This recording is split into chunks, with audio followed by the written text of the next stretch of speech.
That wasn't too hard, pushing the record button. Yeah. So let me get these other videos queued up. Well, first, because now we're being recorded. So Bob, could you introduce the subject again as to what we're going to be looking at and then discussing? Sure. So tonight, I don't know what tripped the trigger in my mind, but I want to take a look at a little bit about fairness and justice. And what I've done to do that is I've gone out with a brief search on YouTube and looked for a couple of videos, kind of based it on view count, which I usually do because my thoughts on that are there's a lot of smart people out there on YouTube. There's a lot of people on YouTube in general. If they like a video, maybe there's something in it. And then I will queue up this video. I hope everything goes as planned. And we gotta watch. There's a couple of commercials here. Let's see. Let me share the. Oops, not that one. Let me share this first with sound. Share screen. That one with sound. Okay.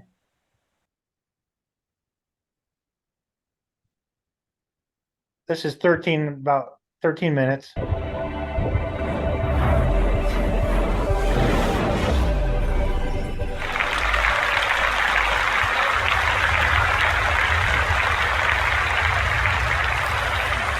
don't know whether to say thank you for that or not. Probably not. I want to talk about fairness. Fairness is a very profound human instinct. Children understand fairness from a very early age. Actually, they understand unfairness. Fairness is what is left over when unfairness is got rid of, and everyone understands that. But although we're very sensitive to unfairness when it affects us, we have an astonishing capacity for tolerating unfairness that affects other people. It's easy to overlook the fact that just over 100 years ago, men argued sincerely that women should not be allowed to vote. It's easy to overlook the fact that up to about 150 years ago, women in Britain were not allowed to own real estate. It's easy to overlook the fact that until the early 19th century, people sincerely argued that the maintenance of the slave trade was essential for the economic survival of Britain. It's easy to overlook some of the appalling things that happened as a result of people's capacity to tolerate unfairness. In the late 18th century, a ship called the Zorg set out from the west coast of Africa, headed for Jamaica with a cargo of slaves on board. But it got becalmed and disease broke out and the water supply looked as though it might not be enough for the balance of the voyage. So Captain Collingwood took 133 living slaves and threw them overboard to make sure that they could make the rest of the journey. Now, not surprisingly, this ended up in court in London, not, as you might think, on a charge of mass murder, but on an insurance claim for the value of the lost slaves. I would hope that things like that couldn't happen these days, although sometimes it's not easy to be confident. Now, justice is closely allied to fairness, although it is also somewhat elusive in the way it is applied. Justice is something we all value in the same way that we value fairness, but I wonder how much we understand it. Try this thought experiment. Imagine it's the last day of the school holidays. Mum's had a pretty difficult time. The kids have been ratty all day. She's in the kitchen preparing dinner and she hears a crash in the living room. She rushes in, the kids have disappeared, but her best, most valuable, most precious vase is smashed to bits on the hearth. Scenario 1, she knows with the certainty that mothers have that it was the boy who did it. She finds him, punishes him, and sends him to bed without dinner. As it happened, he did do it. Scenario 2, having done an undergraduate degree in law, she decides that she should try and discover the facts. So she goes and she asks each of the children in turn for their version of events. She puts all the evidence together as carefully and analytically as she can, utterly dispassionate about it, and she comes to the conclusion it was the boy who did it. She finds him, punishes him, and sends him to bed without dinner. As it happens, he didn't do it. Now, which of those scenarios is closer to your conception of justice?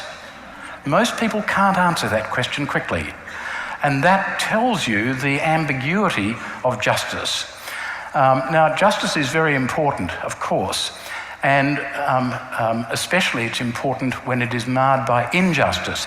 The justice system inevitably creates pockets of unfairness, but we think that it's okay because the justice system is calculated to produce the right results more often than not, and we tolerate cases of unfairness because the system itself is worth it. That's okay as long as you're not the one who pays the price. If you're the one who gets a dud result, then you will feel the sting of unfairness more sharply because no one else is prepared to understand why you're complaining. Now, justice in society is an even larger and more difficult problem. John Rawls, the American philosopher, came up with a spectacular theory for a just society. And summarising it, it was that a just society would provide for an equal distribution of the opportunity for all the goods that society has to offer on terms of equal opportunity for everyone, but in cases of starting disadvantage, then you could compensate for that in what we would call affirmative action. And this, he said, would provide a just society. Now, the Israeli philosopher Avishai Margalit posed a fascinating and important question. He said, if you have a society which is just in Rawlsian terms, is it possible for that society to tolerate the existence of humiliating institutions? Now, of course, the first thing is to say, well, what does he mean by that? And he meant it very literally, and he gives an example. He gives the example of a community in some country where the community is of 100 people, they are all starving, they all need some rice, and there is a truck that comes in with 100 bags of rice. Each person should get 1 bag of rice, and that would produce a just Rawlsian distribution. But he says there are 2 ways in which the rice can be distributed. One would be to take a bag of rice and hand it to each person in the village. The alternative would be to tip it all off the back of the truck and have a couple of armed guards standing around so that no one tries to take more than 1 bag. Both, he points out, will lead to a just distribution, satisfying Rawls's condition, but the second is humiliating. And he then argues, and it's a devastatingly effective argument, that the possibility of dignity is fundamental to a contented and meaningful existence. And if you do not have the possibility of a dignified existence, then all of the other goods in society lose their point. He says, and I'm sorry I have to quote, "The distribution may be both efficient and just, yet still humiliating. The claim that there can be bad manners in a just society may seem petty, confusing the major issue of ethics with the minor one of etiquette. But it's not petty. It reflects an old fear that justice may lack compassion and might even be an expression of vindictiveness." Now, if you consider the application of Rawls's theory to any society, his meaning runs very deep. Unfortunately, we think that we run a just society, and yet we tolerate humiliating institutions, and it's not difficult to find them. The treatment of Aborigines in our country over the last century has been a profound example. The treatment of refugees in our country now is a living example, and one which has occupied a lot of my time. Now, I'm passionate about justice. And when I stumbled into the area of refugee issues and discovered, to my horror, that refugees don't commit any offence, but they get locked up indefinitely and they get locked up in dreadful conditions, and they gradually lose hope. And when hope runs out, they fall into despair and start to harm themselves and try to kill themselves and sew their lips together and so on. All of these things are deeply distressing to anyone who is concerned with justice, because the detention of innocent human beings is, on any view of things, a humiliating institution which drives people into despair. I thought, when I stumbled into the area, that perhaps getting the truth across to the public would resolve the problem. It turns out I was wrong about that. It took a little longer. Now, although I'm passionate about justice, I sometimes wonder whether my resolve might have given way until I got a call, a telephone call that changed my life. Backstory to the call: a family fled Iran in terrible circumstances. They belonged to a group who were regarded as unclean and suffered the consequences of that assessment. They fled Iran in terrible circumstances one night, mum and dad and two young girls who at the relevant time were 7 years old and 11 years old. They were locked up in Woomera Detention Centre, and after about 15 months they were all doing it hard, but especially the 11-year-old girl who had completely given up. She was assessed by a visiting psychiatrist as being at extreme risk of harm. It was urged on the department that the family should be moved to a metropolitan detention centre so this kid could get daily clinical help, which she needed. Eventually they were moved to Maribyrnong in the western suburbs of Melbourne. And there, although the reason for moving them was that that child needed daily psychiatric help, for the first 18 days of their stay in Maribyrnong, nobody came to see her. Not a psychiatrist, not a psychologist, not a doctor, not a nurse, not a clinician, not a social worker, nobody at all. And on a Sunday night in May of 2002, while her mother and father and her young sister were off having their dinner, this little kid took a bedsheet and hanged herself, alone in their cell in Maribyrnong Detention Centre. And when the family came back and found her still strangling, and she was taken down, she and her mother were taken to the nearby general hospital with two guards, so they were still, as a matter of legal analysis, in immigration detention. And the lawyer who'd been looking after their visa application heard about it and went to the hospital at 9 o'clock that night, said good day to the guards, said he just wanted to speak to the mother to see what they could do to help. And the guards said, no, you're not allowed to see them because lawyers' visiting hours in immigration detention are 9 to 5. And they sent him away. He then rang me at home and told me the story. And that telephone call changed everything for me. It led me to being, I guess, a public critic of the mistreatment of refugees. It's been not easy. It's not an easy thing, actually, for a timid little commercial lawyer to be loathed by many people in the community, to receive death threats because I'm trying to stand up for people who are being mistreated by us. And so now, 13 years after that telephone call, I find us in a circumstance where things are getting worse and worse, it seems, by the day. In fact, I never thought I would say this, but the combination of Abbott and Morrison made me wish that we could have Howard and Ruddock back. But please don't quote me.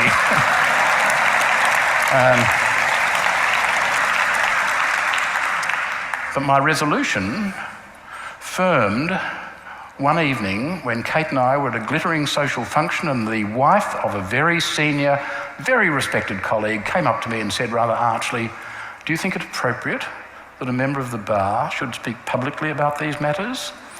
And with more wit than preparation, I said, "Well, do you think it appropriate to know about these matters and remain silent?"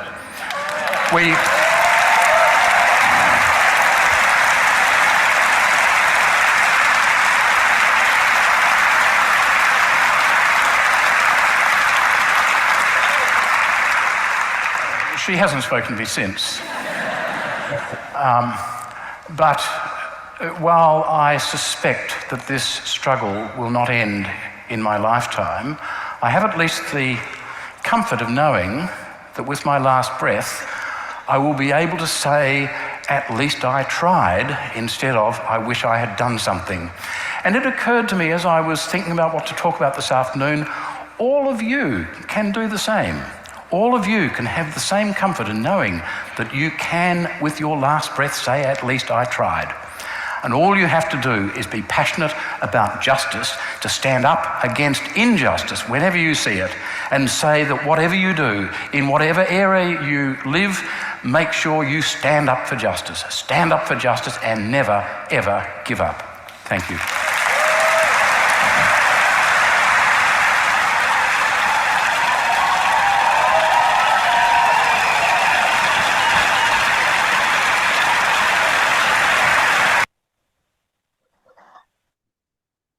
He was very well received. Yes, he was. So just to kind of go into that, yeah, I can see why that had a lot of views in it. It was very well done. So the difference between fairness and justice. to me, and if I might have missed that, but the idea of justice is more of there's more of a process behind it than fairness. Is that, how'd you guys take that? Yeah, that's how I took it. You have fair and unfair situations that happen. But then if you have somebody overlooking that to make it more equal, now you're talking about justice. If you have, so is this kind of where you were leading with that? If you have kind of a process in place, kind of an overlying process, that becomes more Overlying, well, an justice-based? overlying person at least, if not a process. So if you and Don were squabbling about whatever was fair or not fair, and I came and made some sort of judgment, that would be justice. Could be bad justice, but it'd still be justice. You're making a judgment call. Right, so if we were squabbling about something, I thought it was really interesting that you based on the video, the guy said, well, it's based, fairness is actually based on the concept of unfairness, and what's left over is fair. I never thought about that before, but it seems to make sense if I think something's, unfair, then that's going to be my dominant theory or my dominant thought. Yeah. Yes. So fairness or unfairness is a matter of your own perception.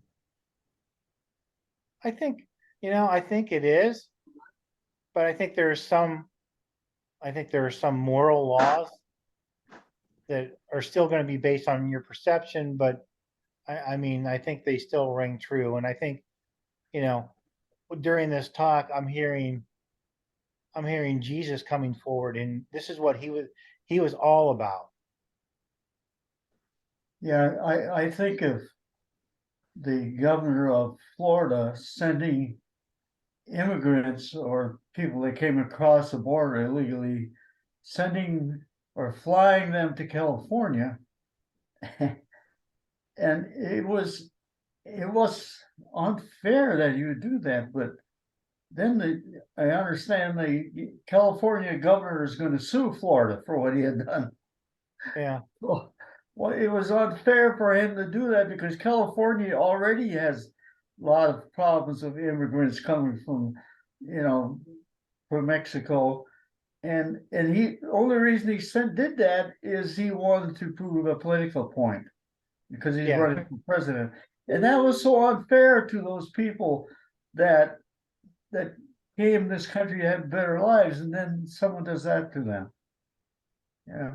Yeah, I agree. That makes no sense to me.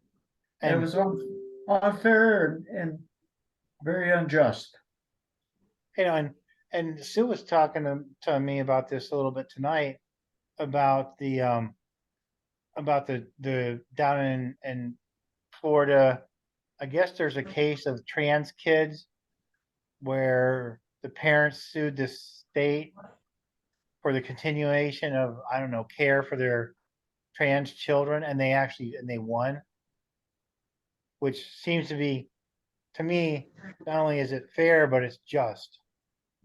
It's fair, and then it's gone through this system of oversight, and it seems to be just as well. Now, I will say that I'm probably a little biased in that. However, I think justice is kind of this unique concept of process of basically establishing fairness via a process. We are a country of laws, and if we don't have laws to protect people, we would be terrible shape. At least mostly the courts side with the people that are hurting, but not always. I'm thinking the Supreme Court, of course, but it's very unjust. That's the way some people are treated. It's funny you mentioned that. I can't remember who it was. It's been a while though. And he was just working on going to law school, and his concept was it's the pig rule.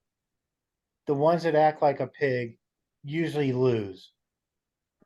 I'm like, I hope that's the case. However, when finances come into play, that may not always be the case, but I would hope that it's frustrating because, and on the Supreme Court, there's the um, Lady Liberty. She's holding the scales of justice. And I hope not those scales aren't weighed down by the dollar sign. Yeah. Yeah. Yeah, because I guess the Supreme Court, people in the Supreme Court have no rules. Yeah, they basically Apparently. establish the rules via how they interpret Yeah, current law. yes. Roxanne, you look like you're deep in thought. Oh, I was just trying again to think of the difference between fairness and justice.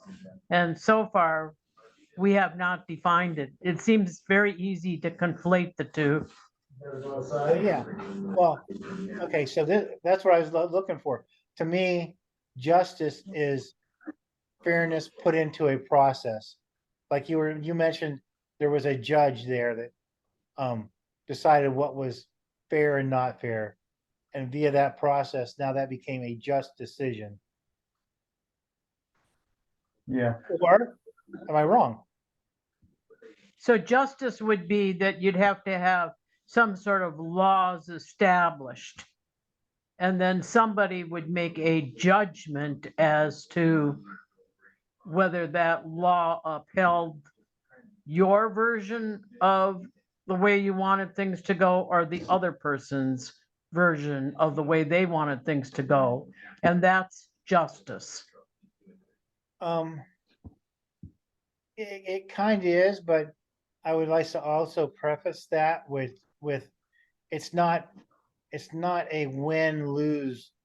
It's not a win-lose decision though. We have to get away from the win-lose thing and look for the best decision. Well, then that wouldn't be justice. So our justice system would not, I mean, there's always going to be winners and losers in our justice system. Right? I don't know. That's we're gonna get into a little bit deeper theory or a little deeper conversation. That's like saying that there has to be a devil so there can be a God.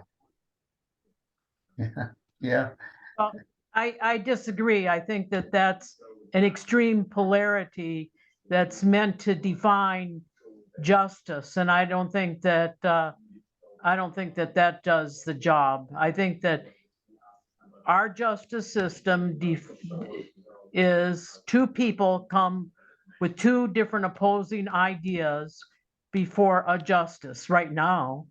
And the judge looks at the laws and says which one is going to be upheld and which one won't. So there has to be a winner or loser.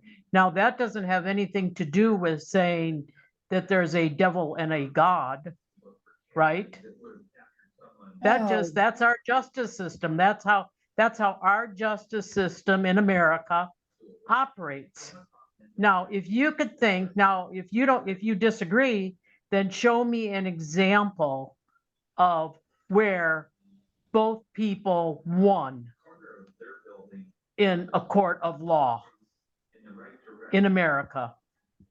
Well, I wouldn't say, okay, so I don't know if there has to be and if you want to determine as a winner and a loser, okay, you can do that. I would hope that you can look for a different term than a winner, either a winner and a very big winner or some other term than that. And you had mentioned that it's a system, justice system. Whereas fairness and okay, so going back into the video where they had these people in this village, 100 people, they were very hungry. They brought in 100 bags of rice. Distribution of that would be 1 bag per person. And that would that be fair? Yeah, We- that's what they said in the thing, that would be fair, yes. But if they dumped it all out of the truck and had guards, then that wouldn't be fair because they took away their dignity. And that made it an unfair situation. Yeah, that's exactly what they said. Because it took away their so does that mean fairness has to have a part of it being dignified? Yeah, no, I don't know. I don't think so. There's too many kids squabbles that happen about fairness. Kids are really into fairness, right? And it's not about anything to do with dignity or somebody's taking their dignity away. All right, Mhm. so now I'm kind of confused. So how does that enter into the scenario with the rice or the food, bags of food? And the other thing in this, okay, let's look at this.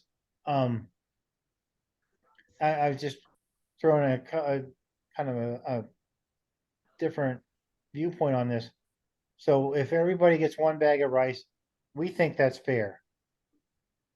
Now, what happens if you have people that, that 1 bag of rice, they don't really need that full bag of rice, that their metabolism, there's body structures that are different, and that, they don't require as much energy.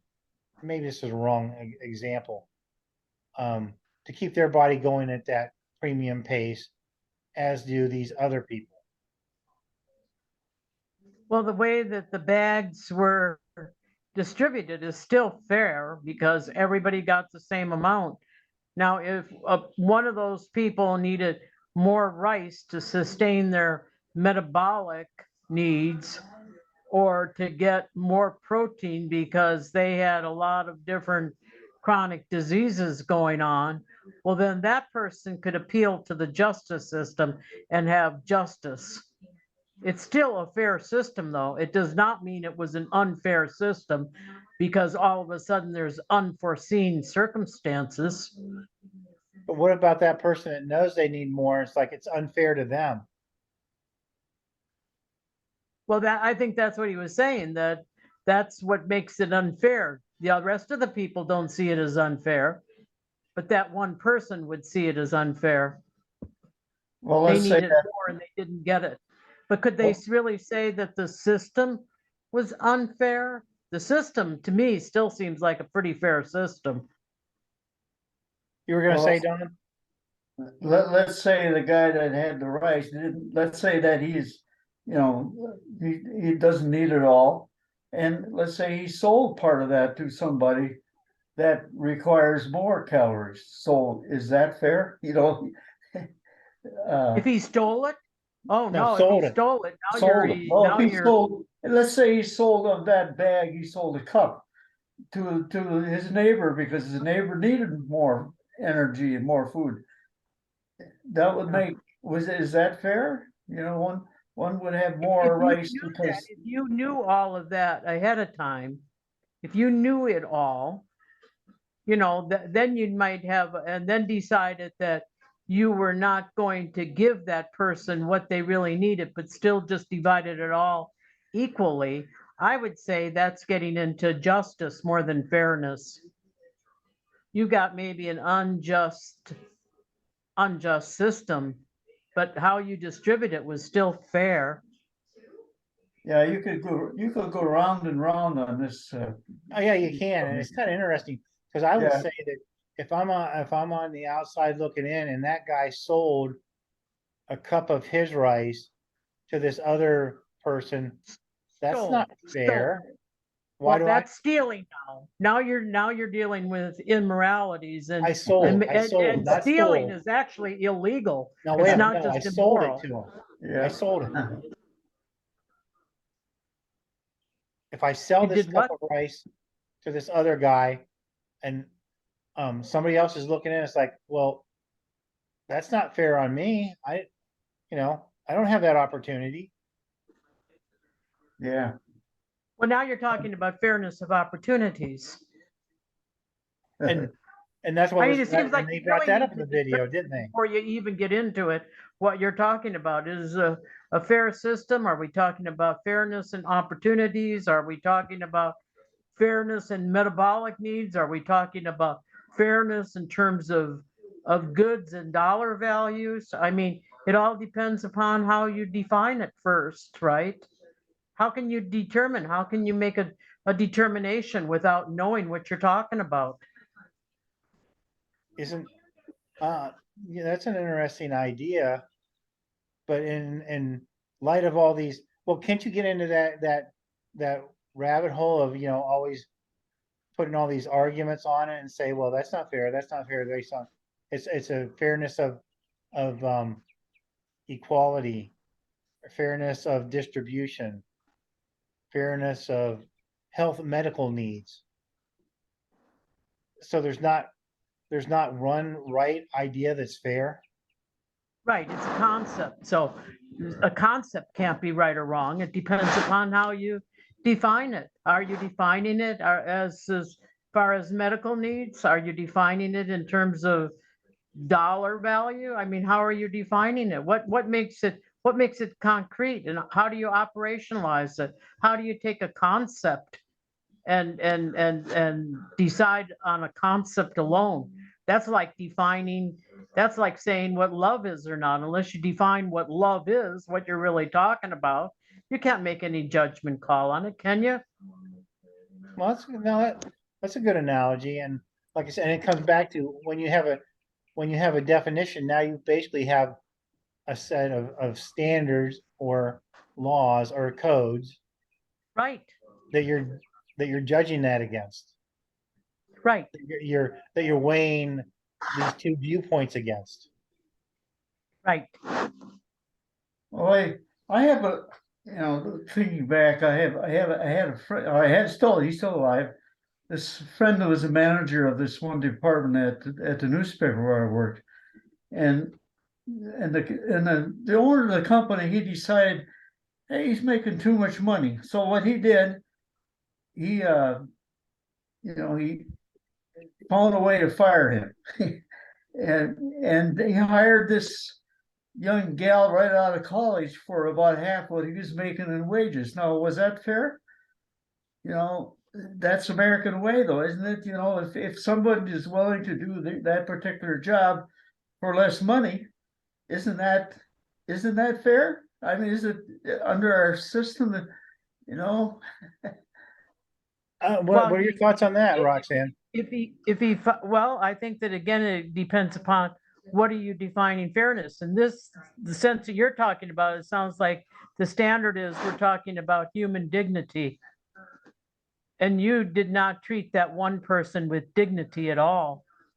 You So just kind of it wasn't fair then. unscrupulously and arbitrarily fired him, took a job away from him, not for anything he was doing bad, but just because you didn't want to give him that much money and hired in somebody cheaper.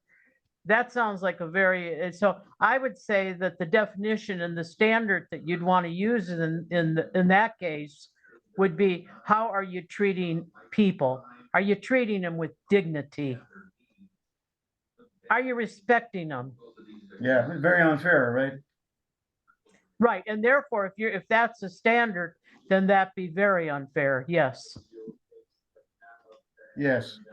I mean, you could go on many different situations and talk about not being fair and injustice, So it's I don't know if that'll ever be satisfied for everybody. Seems like somebody's going to get hurt on a certain situation. That's a very good point there. And like I said, that concept of fair, and I remember the concept of fairness, if it's based on dignity, which it should be, then, it seems to me what's fair and right are equivalent. However, not too many situations are based on this concept of dignity. A case in point, what Right. you were saying, Don. Yeah, but we don't live in a fair world or a just world. So Yeah, we yes, probably would find a lot of examples like what Don said.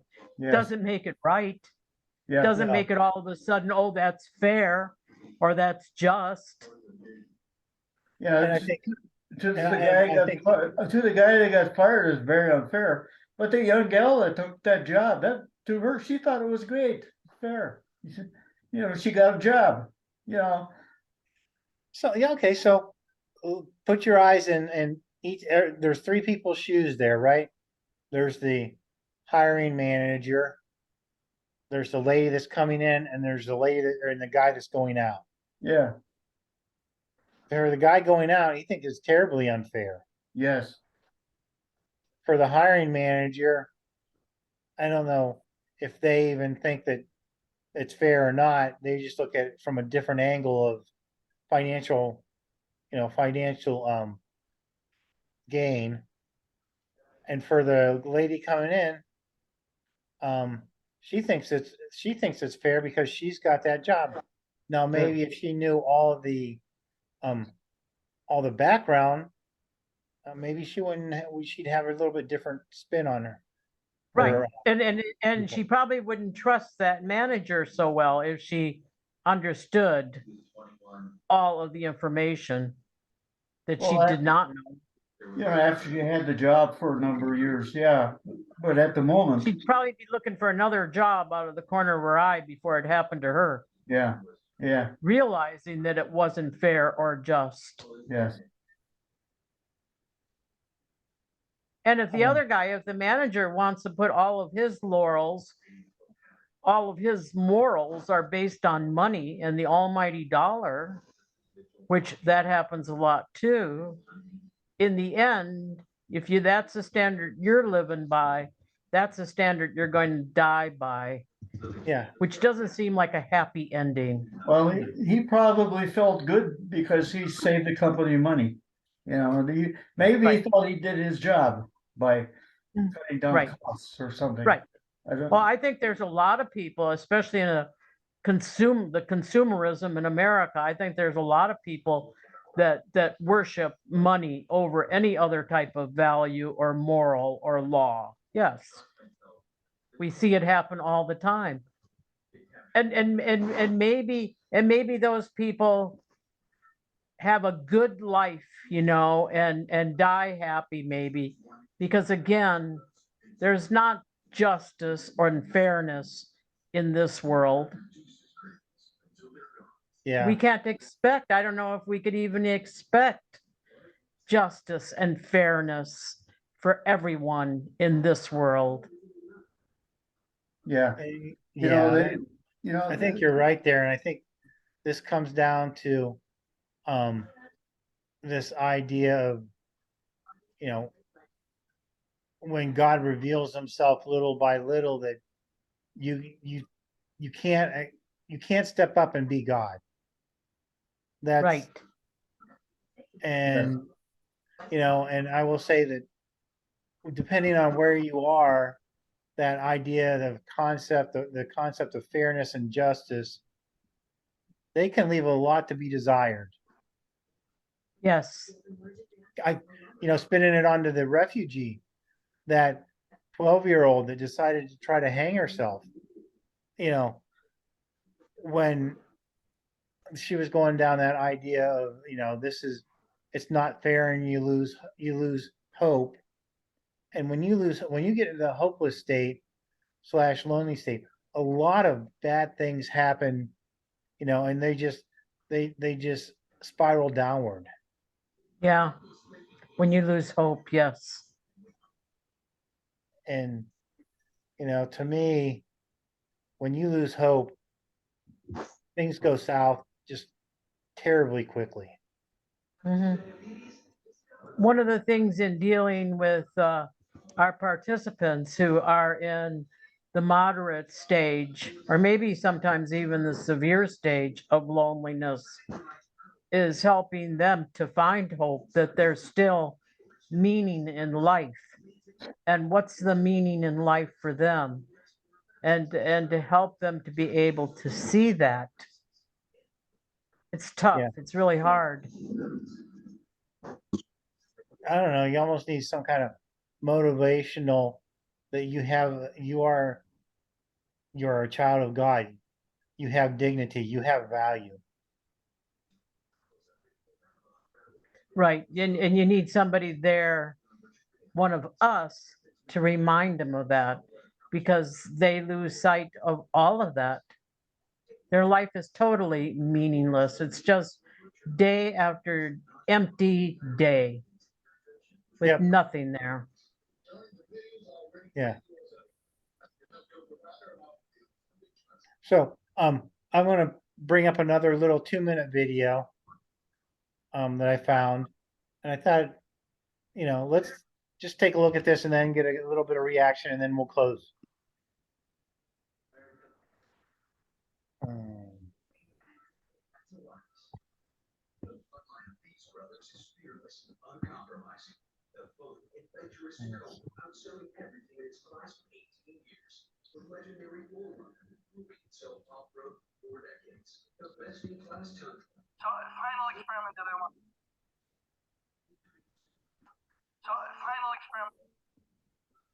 All right, let me share a screen.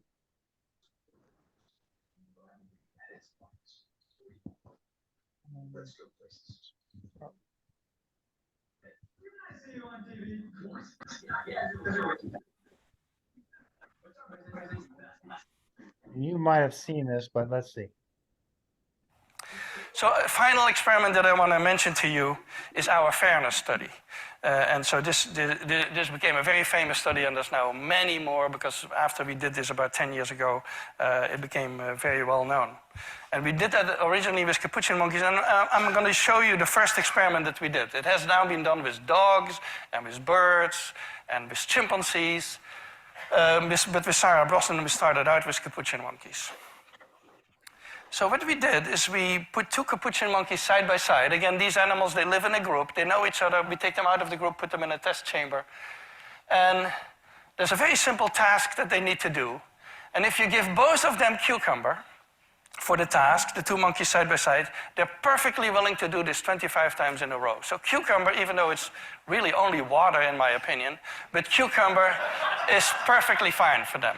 Now, if you give the partner grapes, the food preferences of my capuchin monkeys correspond exactly with the prices in the supermarket. And so if you give them grapes, it's a far better food, then you create inequity between them. So that's the experiment we did. Recently, we videotaped it with new monkeys who had never done the task, thinking that maybe they would have a stronger reaction, and that turned out to be right. The one on the left is the monkey who gets cucumber. The one on the right is the one who gets grapes. The one who gets cucumber, note that the first piece of cucumber is perfectly fine. The first piece she eats. Then she sees the other one getting grape, and you will see what happens. So she gives a rock to us, that's the task. And we give her a piece of cucumber, and she eats it. The other one needs to give a rock to us. And that's what she does. And she gets a grape. And she eats it. The other one sees that. She gives a rock to us now, gets again cucumber.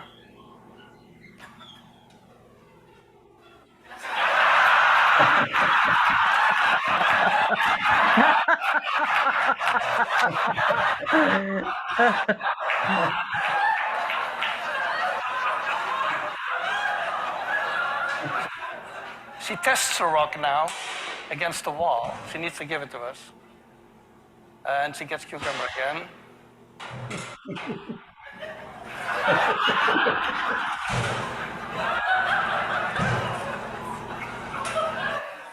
So this is basically the Wall Street protest that you see here.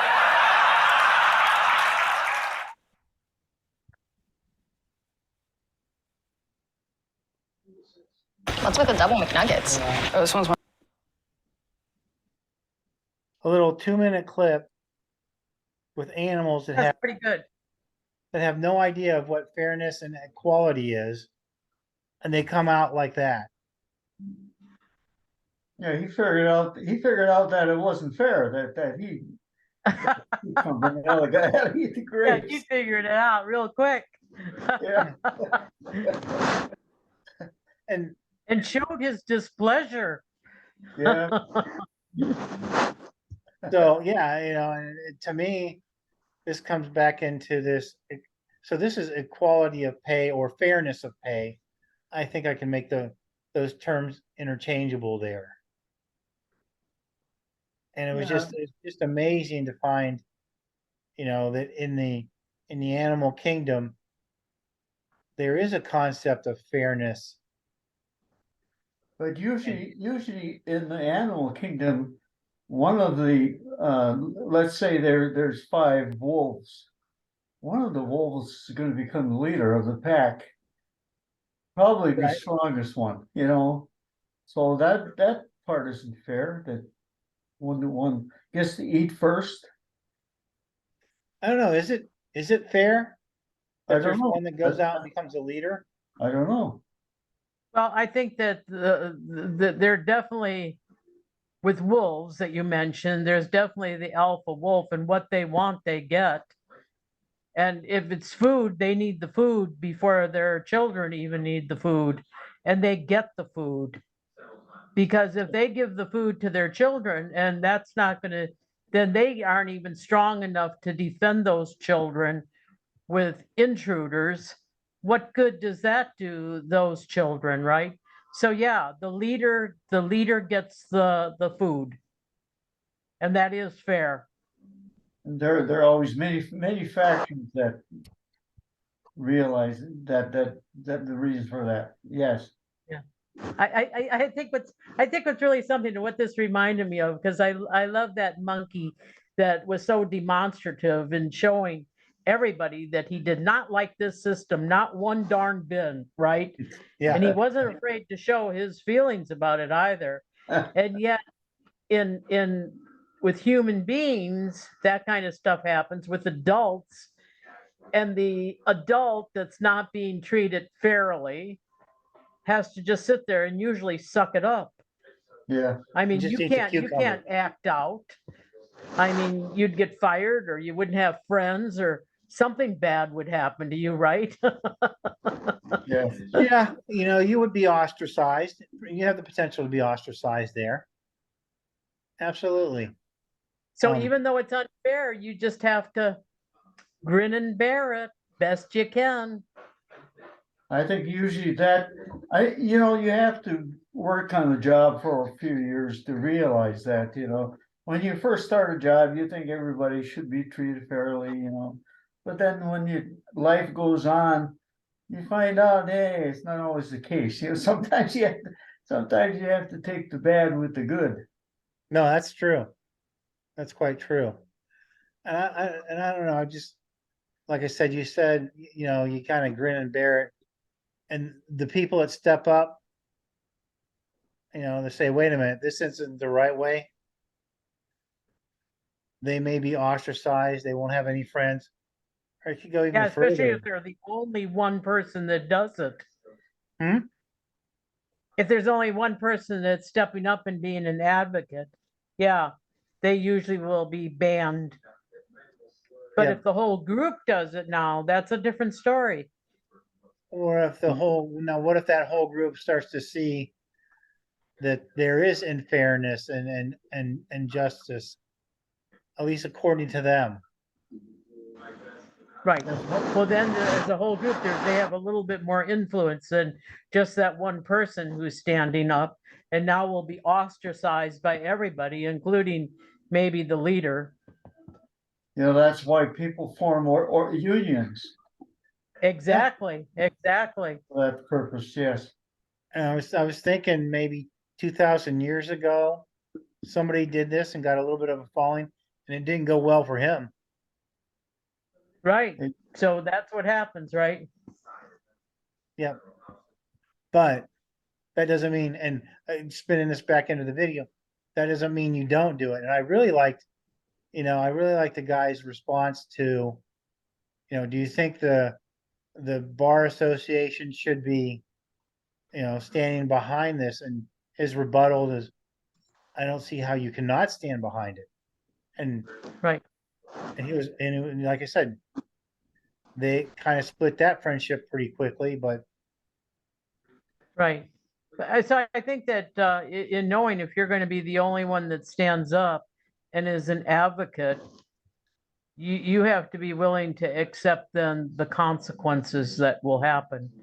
And so you're going to choose your battles. You're definitely going to choose your words. Your evaluation of the system that you're in is going to be absolutely key. And you may make a judgment that you cannot afford to be banned from that group. Maybe you need that job, for instance. You've got a whole family to support. So maybe you don't do anything. Maybe you try to look for another job. yeah, I see where you're going with that. And all of a sudden it kind of hit me as like, well, what about Martin Luther King Jr.? What did he do? Because he was standing up on the other side of this for, this idea of justice and fairness for African Americans. And I think he got a lot of flack for it, but he got a lot of support for it as well. And the movement kept building.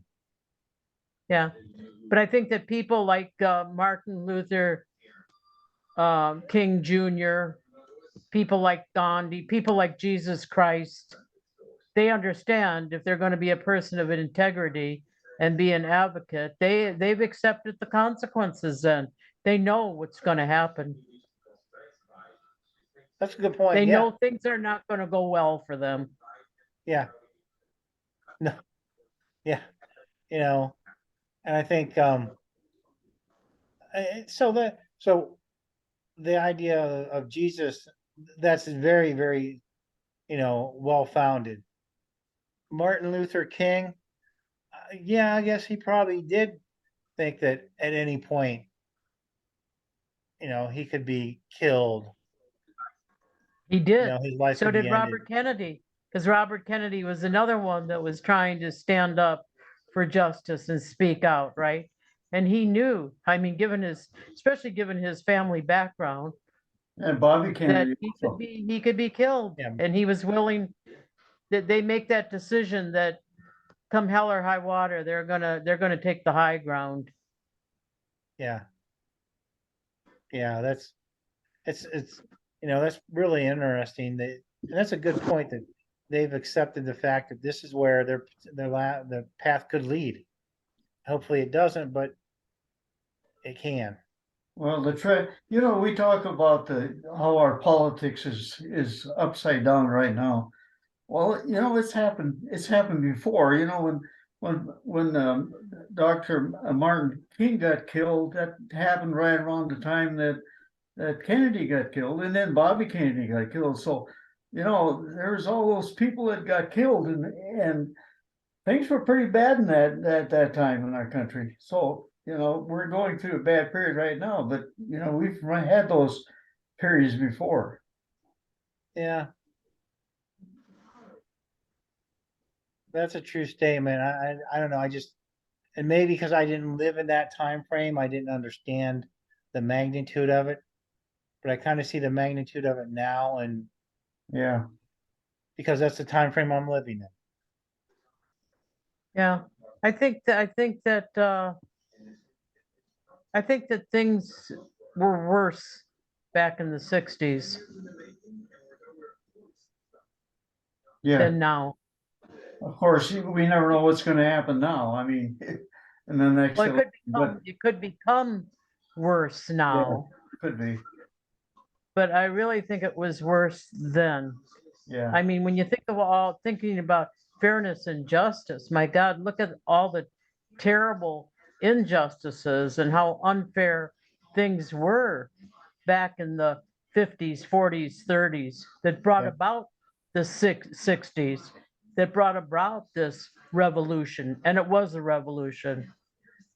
Yeah. Sometimes we think the good old days were better, but not really. No, they weren't. You make a good point there. And I think that really was, that same statement was echoed in the video when they talked about, the women's right to vote, Yeah, the women's right to own property. And then, oh my gosh, the biggie, the idea of the slave trade. That if Britain didn't have a slave trade, the economy would collapse. yeah, And it frustrates me insofar, and that can be put right on the United States, right? If you For didn't sure. have, if you didn't have the slave trade, the Southern economy would collapse. Well, we never got to find out about it. Well, and we did after the, slavery was abolished. The Southern economy didn't collapse. It wasn't as Oh, it strong as it did. was. It really collapsed. The Southern economy really took a hit. It really bottomed out. I mean, if they hadn't belonged to the United States of America at that time, I don't know if they could have gone forth. Everything was their property, their land, everything had been pillaged and had been burnt. I mean, it was a terrible time for the South. And I know that they didn't like Reconstruction, but without Reconstruction, I don't know how they would have made it. It did No, that's- collapse without slavery. It had to be completely rebuilt. So I think I'm gonna look into that for next week, is to look at what happened to the economy post-Civil War, the Southern With economy. the South, with just Yeah. the South, because the North was doing pretty good, right? Right. Yeah, it'd be, I don't think it had as much impact, but that's something we could look into as well. But it'd be interesting to see what happened to the Southern economy after the Civil War. I'm not saying that you're wrong, but I'd like to see, some commentary on that and what to speculate on what the reasoning and how it recovered and why it recovered. And you're right, from what I read about Reconstruction, it wasn't very well received in the South. And that, again, that system that was supposed to be just was tainted terribly. Yeah. Well, they liked the Reconstruction part that was rebuilding their stores and their schools and their roads. They liked that part of Reconstruction. They didn't like the part where now all of a sudden the black people could become mayor or even governor of the state. They Yeah. did not like that part. Yeah, and that's, to me, that's where you are in that spectrum, where you're sitting on that spectrum of, do I like this or don't I like it? And I bet you, I wouldn't be surprised if it's not financially influenced. If it was what? Financially influenced. Your viewpoint would be depending on where you were financially. Uh-huh. And maybe it wasn't. Maybe they kind of said, they used that power ladder where even lower white class were still better than African Americans. Yeah. They were Well, sold that Reconstruction bill of didn't last long enough to probably really see the good that could have come out of it because, of course, the South didn't allow it. And then we Yeah. had those terrible massacres like in Tulsa and Right. Wilmington and St. Louis. Just terrible. Yeah. but some people wanna only talk about the good things that happen in this country, like in Florida, they don't wanna talk about those bad things that happened years past. Yeah, and to me, that's going back to the CRT idea. That needs to be brought forward and at least put on a table for discussion. Yes, And it's hurtful and it's harmful, and well, I can say it's harmful, but it's hurtful. But I think it's stuff that you need to know. yeah, Yeah, I do too. Well, I'm glad that the people of Florida are starting to finally react. I mean, they've all taken it on the chin for a long time now. Yeah. That's a good point. And, with the trans stuff that's going on down there. I think there is some justice being dealt and some fairness being dealt out. Yeah. Right. Yeah, and that makes me happy. So, Yes. I still don't have a real good grasp on the difference between justice and fairness. Maybe we'll look at that a little bit more. We'll see. But I think next week will be to look at how the economy kind of recovered after what happened to the economy after the Civil War, and focus on just that time frame after the Civil War. I don't know how many years forward. Yeah, well, the South, when was Reconstruction over with? I think it was over with in, I think they got rid of it in around 1882. Something I like don't that, right? know. Yeah. We'll find Yeah. out. Yeah. It didn't go on for a long time, just Yeah. because the South was going to have nothing to do with it. Yeah. So on that, I'll go ahead and close in prayer tonight. Okay, In the name of Father, Son, and Holy Spirit. Dear Heavenly Father, thank you for bringing us together this glorious Wednesday night. Be with us as we go about our upcoming week, and always asking ourselves, is this right? Is it fair? And is it just? Knowing that a couple of those terms overlap, but there is differences in both of them. And when we do ask ourselves, is it fair? Is it just? Is it right? That we look at it through eyes that you would like us to look at it through, and be able to apply the concept when we ask these questions. Is this showing dignity and love towards one another? If we can answer that question as yes, maybe we're on the right track. Maybe the differences of these terms isn't that important. Be with all of our families, keep them healthy and safe, and let us have a safe and enjoyable week. For us, we pray through Jesus Christ. Amen. Amen. amen. So if you'd like this recording to be uploaded to the website,